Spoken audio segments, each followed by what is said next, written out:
Bonsoir. Ce soir, c'est Mamé qui raconte l'histoire de Pâquerette. Il y avait une fois une jeune fille de village qui était fort pauvre mais très diligente. Elle était belle et fraîche comme une fleur des prés et on la nommait Pâquerette.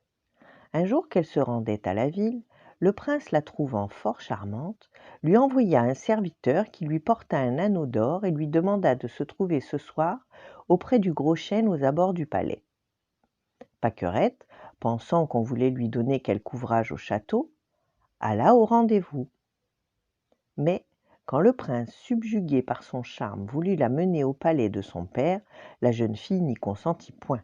« Je ne suis qu'une pauvre fille, vous avez un destin, et je ne puis en faire partie. » Mais le prince ne pouvait l'oublier.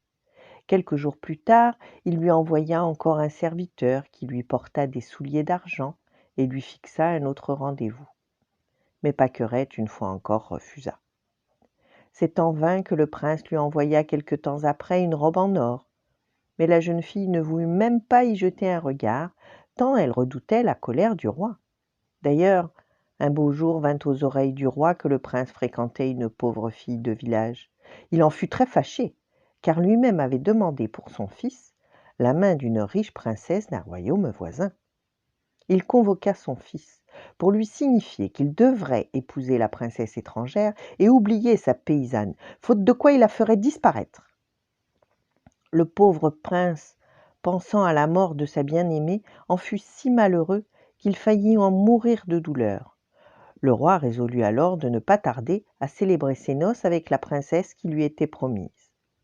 Il y eut une grande fête pour l'arrivée du cortège du royaume voisin. Pâquerette fut même engagée au château, afin de préparer le festin royal qui célébrerait les noces du prince.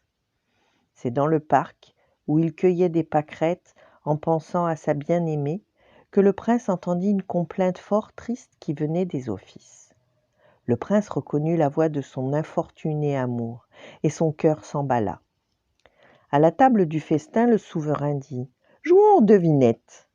Le prince commença. « Vos majestés les rois, j'ai dans mon palais un coffre d'or, mais j'en ai perdu la clé. On m'en a commandé une nouvelle, mais entre-temps j'ai retrouvé la vraie.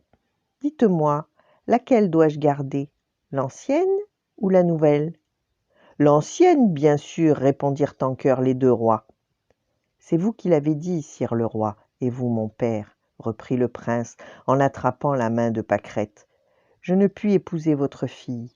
Voilà la clé que j'ai perdue et que j'ai retrouvée. » Quand tous virent la ravissante jeune fille et la joie de vivre revenue du prince, ils abandonnèrent tout ressentiment et ordonnèrent pour les deux jeunes gens des noces magnifiques. Voilà. Bonne nuit, faites de beaux rêves et à demain.